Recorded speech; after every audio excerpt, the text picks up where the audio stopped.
বলছি দুজনকে নিয়ে না অদ্ভুত অদ্ভুত টুইস্ট রয়েছে। আমার মনে হয়েছে যে দর্শক খারাপ মধুবনীকে খুব ভালোবেসেছে। মানে খারাপ বেশটার আমার কাছে খুবই প্রিয় এবং আমি জানতাম এটা হবে। কিন্তু সত্যি ভাবিনি যে সিরিয়ালের এত তাড়াতাড়ি এটা করা হবে।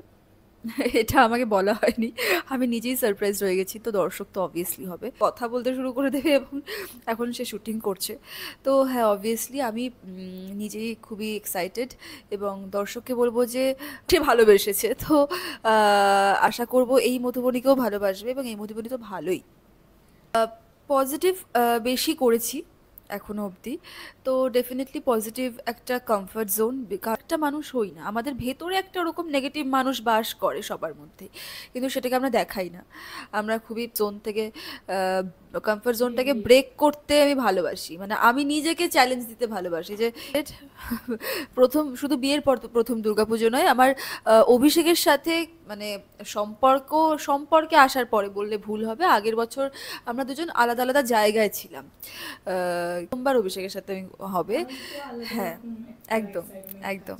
সো প্রথমবার অভিষেকের সাথে এবং বিয়ের পরে প্রথমবার, তো দুটো মিলে একসাথে ভীষণভাবে এক্সাইটেড এবং দেখা যাক কি হয়। তো এখন মধুবনী এবং সায়ন্তনীকে নিয়ে প্রচণ্ড ব্যস্ত হয়ে আছি। এবং আমি পুজোতে কি পরবো ভাবিও নি, অষ্টমীতে কি পরে অঞ্জলি দেবো সেটাও ভাবতে পারছি না। তো এটাই, একদিন হয়তো ছুটি পাবো, সেদিন দেখছি গিয়ে যদি কিছু শপিং করা যায় জলপাইগুড়ি যাব। আর সারা বছর ওই একটার সময় বাবা মাও অপেক্ষা করে থাকে আমার জন্য যে আমি যাবই, যাই হয়ে যাক আমি বাড়িতে যাব।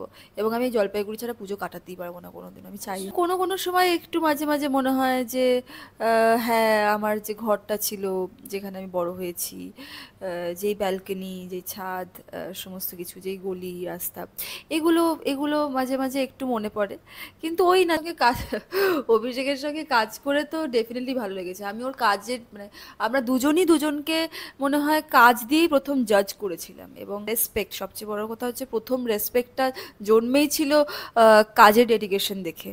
তো হ্যাঁ, জাজমেন্টাল নই, কিন্তু আমি মানুষকে একটা জিনিসে জাজ করি, সেটা হচ্ছে কাজের ডেডিকেশন। তো আহ, দুটো ক্যারেক্টার আমার কাছে খুবই প্রিয় এবং আমি জানতাম এটা হবে। কিন্তু সত্যি ভাবিনি যে সিরিয়ালের এত তাড়াতাড়ি এটা করা হবে।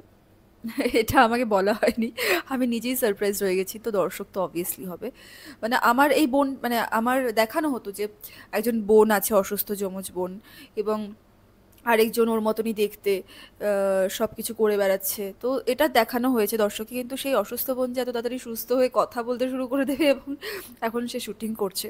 তো হ্যাঁ, অবভিয়াসলি আমি নিজেই খুবই এক্সাইটেড এবং দর্শককে বলবো যে পরবর্তীতে সত্যি বলছি দুজনকে নিয়ে না অদ্ভুত অদ্ভুত টুইস্ট রয়েছে। আমার মনে হয়েছে যে দর্শক খারাপ মধুবনীকে খুব ভালোবেসেছে।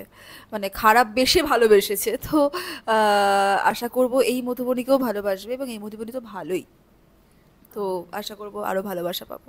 যদি তোমাকে জিজ্ঞাসা করি, তোমার কোন ক্যারেক্টারটা নিজের বেশি ভালো লাগে, মানে নেগেটিভ নাকি পজিটিভ? পজিটিভ বেশি করেছি এখনো অবধি। তো ডেফিনেটলি পজিটিভ একটা কমফর্ট জোন। কারণ আমরা যেহেতু নর্মাল দিনে পজিটিভ হয়ে কিন্তু থাকি, আমরা কিন্তু ওরকম নেগেটিভ খুব একটা মানুষ হই না। আমাদের ভেতরে একটা ওরকম নেগেটিভ মানুষ বাস করে সবার মধ্যে, কিন্তু সেটাকে আমরা দেখাই না। আমরা খুবই সুন্দরভাবে, ভালোভাবে কথা বলা, মিষ্টিভাবে এবং সবার কেয়ার করা, যেটা হয় ভালো ভালো ভালো মানুষই হই। তো ডেফিনেটলি ওটা একটা কমফর্ট জোন। কিন্তু ওই আর কি, শার্লিকে যদি জিজ্ঞেস করো, শার্লি সবসময় কমফর্ট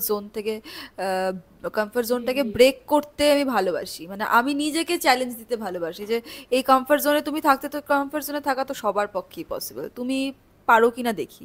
আর ওটা আমি যদি করতে পারি তো আমার নিজের কনফিডেন্স নিজের বাড়ে। সো ডেফিনেটলি পজিটিভ করাটা একটা কমফর্ট জোন, এবং নেগেটিভটা করতে করতে যখন বুঝতে পারি যে হ্যাঁ এবার পারছি, সেটা সরি সেটা আলাদা কনফিডেন্স দেয়।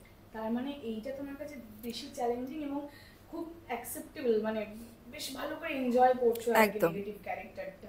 একদম এনজয় করে করছি, এটা ঠিক কথা, এনজয় করে আর করছি। পুজোতে কি টুইস্ট রাখছো দর্শকদের জন্য? আর দর্শকরা তো সবসময় বলেই আমাদেরকে যে মধুবনীর কি আলাদা আমরা লুক দেখতে পাচ্ছি বা কি টুইস্ট দেখতে পাচ্ছি। আমরা খুব ভুল না হলে এইবার বিয়ের পর মনে হয় প্রথম দুর্গাপুজো, তাই তো? একদম একদম, প্রথম দুর্গাপুজো এবং ভীষণ এক্সাইটেড।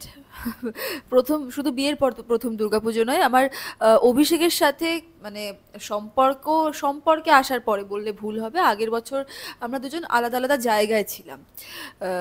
কিন্তু সত্যি কথা বলতে যদি কাটানো বলা হয় যে একসাথে অঞ্জলি দেওয়া, ঠাকুর দেখতে যাওয়া, এই জিনিসগুলো প্রথমবার অভিষেকের সাথে হবে। তাহলে তো আলাদা হ্যাঁ, রকম একটা একদম এক্সাইটমেন্ট একদম। কাজ করছে। সো প্রথমবার অভিষেকের সাথে এবং বিয়ের পরে প্রথমবার, তো দুটো মিলে একসাথে ভীষণভাবে এক্সাইটেড, এবং দেখা যাক কি হয়। ব্যস্ততার মধ্যেও কি পুজোর কেনাকাটা হয়েছে? কিচ্ছু হয়নি, বিশ্বাস করো। এই যে আমি আপাতত এখন মধুবনী এবং সায়ন্তনীকে নিয়ে প্রচণ্ড ব্যস্ত হয়ে আছি, এবং আমি এনজয় করছি সেটা। তো ডেফিনেটলি আমি পুজোর শপিং তো দূরের কথা, আমি পুজোতে কি পরবো ভাবিও নি, অষ্টমীতে কি পরে অঞ্জলি দেবো সেটাও ভাবতে পারছি না। তো এটাই, একদিন হয়তো ছুটি পাবো, সেদিন দেখছি গিয়ে যদি কিছু শপিং করা যায়। আর পুজোটা কি মানে কলকাতাতেই থাকছো নাকি কাজের মধ্যে বা কি থাকছে, মানে প্ল্যানিংটা কি থাকছে পুজোর? পুজো আমার কাছে সারা জীবন হচ্ছে বাড়ি, মানে পুজোটার মানে আরেকটা হচ্ছে আমার কাছে বাড়ি। সো বাড়ি এবং জলপাইগুড়ি। সো ডেফিনেটলি পুজো মানে আমি বাড়িতে যাব, জলপাইগুড়ি যাব। আর সারা বছর ওই একটা সময় বাবা মাও অপেক্ষা করে থাকে আমার জন্য যে আমি যাবই, যাই হয়ে যাক আমি বাড়িতে যাব। এবং আমি জলপাইগুড়ি ছাড়া পুজো কাটাতেই পারবো না কোনোদিন, আমি চাই কতটা না। মিস করো এই কাজের মাঝখানে বাড়িটাকে? আম, কাজের মাঝে মিস করাটা সত্যি বলতে ওভাবে হয় না, কিন্তু কোনো কোনো সময় একটু মাঝে মাঝে মনে হয় যে হ্যাঁ, আমার যে ঘরটা ছিল, যেখানে আমি বড় হয়েছি, যেই ব্যালকনি, যেই ছাদ, সমস্ত কিছু, যেই গলি রাস্তা, এগুলো এগুলো মাঝে মাঝে একটু মনে পড়ে। কিন্তু ওই না যে মিস করি বলে কাজে বসে বসে, সেটা নয়। কিন্তু ডেফিনেটলি স্পেশাল মনে পড়ে। মাঝে মাঝে মনে হয় হুট করে চলে যাই জলপাইগুড়ি, কিন্তু অবভিয়াসলি পরের দিন শুটিং আছে বলে যেতে পারি না। তো এই শ্যুটের মধ্যে কিছু যদি অভিজ্ঞতা তুলে ধরো আজ পর্যন্ত যেটা বেস্ট তোমার লেগেছে শুটিং সেটে। শুটিং সেটের বেস্ট অভিজ্ঞতা, বেস্ট বললে বেস্ট ওরকমভাবে কিছু মনে করতে পারছি না। ফুলকি সিরিয়ালটাতে আমি অনেক কিছু করতে পেরেছিলাম। এছাড়াও আগের সব সিরিয়াল আমার কাছে স্পেশাল ডেফিনেটলি, এবং অনেক কিছু ঘটনা ঘটেছে। যেহেতু রিসেন্ট পাস্টে ফুলকিটাই করেছি, সেই কারণে ওটা মনে পড়ছে। ফুলকিতে অনেক কিছু করেছিলাম। একটা আমার লাস্টের দিকে ছিল বক্সিং ম্যাচ, যেটা আমার কাছে খুব মনে থাকার মতো মেমোরেবল।